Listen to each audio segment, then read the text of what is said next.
আসসালামু আলাইকুম গাইস, কি অবস্থা সবার? আবার চলে আসলাম 84 লেভেলের একটি অ্যাকাউন্ট নিয়ে।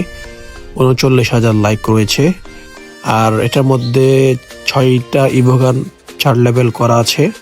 তেমন ভালো করে কালেকশন নাই, জাস্ট লেভেলটাই আছে। ওকে, যদি কারো পছন্দ হয় স্ক্রিন নাম্বারে মেসেজ করতে পারো, ডাইরেক্ট কল মারো না, ব্লক মেরে দেবো। ডিল করার আগে আইডি পাসওয়ার্ড অথবা টাকা পয়সা দেওয়ার আগে ভিডিও কল দিয়ে আমাকে দেখে তারপর আইডি পাস টাকা পয়সা দিও, কিন্তু কোনো কথা নাই বার্তা, ডাইরেক্ট কল মেরে দেবো, ব্লক করে দেবো। ওকে, যদি পছন্দ হবে জানাবেন, আর পছন্দ না হলে আমাদের হোয়াটসঅ্যাপ গ্রুপ আছে, সেখানে আপনারা অনেক অ্যাকাউন্ট পেয়ে যাবেন। আমাদের কমেন্টে জয়েন করলে অনেক অ্যাকাউন্ট আছে, বিভিন্ন বাজেটের, ম্যাক্স, ভালো কালেকশন, সব কিছুই কমেন্টে লিঙ্ক দেওয়া আছে। ওকে, তো ভালো থাকবা সবাই, স্ক্যামার থেকে সাবধান। আমি কোনো টিকটকে ভিডিও আপলোড করি না, এটা মাথায় রাখবা। অনলি গেমার আজার ফেসবুকে আর মাঝে মাঝে ইউটিউবে আপলোড করি। তো ইউটিউবটা মতো রিভিল করছি না, জাস্ট ফেসবুকেই তোমরা থাকো, সমস্যা না। ঠিক আছে, ভালো থাকবো সবাই, টাটা, বাই বাই।